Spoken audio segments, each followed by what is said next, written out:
తులసి news కు స్వాగతం. అభివృద్ధి, పేదల సంక్షేమమే కూటమి ప్రభుత్వ లక్ష్యం. గ్రామీణ రహదారులకు మహర్దశ.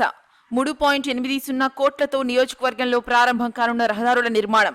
160B హైవేపై ప్రమాదాల నివారణకు చర్యలు. పేద ప్రజల పాలిట ఆపద్బాంధవుడు ముఖ్యమంత్రి చంద్రబాబు నాయుడు.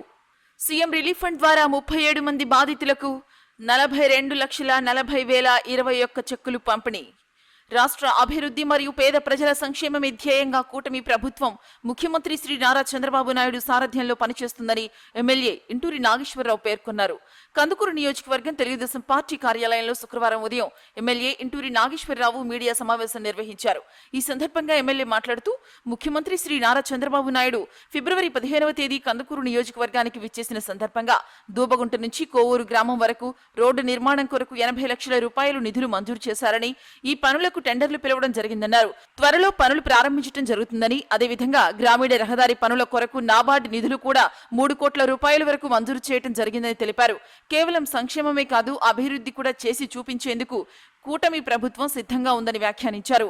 160B హైవేపై ప్రమాదాల నివారణకు కందుకూరు పోలీస్ శాఖ అధికారులు, ఆర్టీఓ మరియు హైవే అధికారులతో మాట్లాడటం జరిగిందని, ఎటువంటి ప్రమాదాలు జరగకుండా చూసేందుకే చర్యలు తీసుకోవాలని సూచించడం జరిగిందని తెలిపారు. పేద ప్రజల పాలిట ఆపద్బాంధవుడు ముఖ్యమంత్రి శ్రీ నారా చంద్రబాబు నాయుడు గారని, వివిధ రకాల వ్యాధులకు వైద్యం చేయించుకునే ఆరోగ్యశ్రీ పరిధిలోకి రాకుండా ఆర్థికంగా ఇబ్బంది పడుతున్న కుటుంబాలకు సీఎం రిలీఫ్ ఫండ్ ద్వారా ఉదారంగా ఆర్థిక సహాయం అందిస్తున్నారు. ఈ కార్యక్రమంలో పట్టణ పార్టీ అధ్యక్షుడు దామా మల్లేశ్వరరావు, గుడ్లూరు మండల పార్టీ అధ్యక్షులు జనగర్ల నాగరాజు, కందుకూరు మండల పార్టీ అధ్యక్షులు నార్నె రోసయ్య, వలేటివారిపాలెం మండల పార్టీ అధ్యక్షులు మాదాల లక్ష్మీ నరసింహం, లింగసముద్రం మండల పార్టీ అధ్యక్షులు వేముల గోపాలరావు, పార్టీ నాయకులు చదరవాడ కొండయ్య, ఉప్పుటూరు శ్రీనివాసరావు, చిలకపాటి మధుబాబు, గోచిపాతల మోషే, కోనం నరేంద్ర, పొడపాటి మహేష్, సవిడిబోయిన వెంకటకృష్ణ, ఇతర ముఖ్య నాయకులు తదితరులు పాల్గొన్నారు.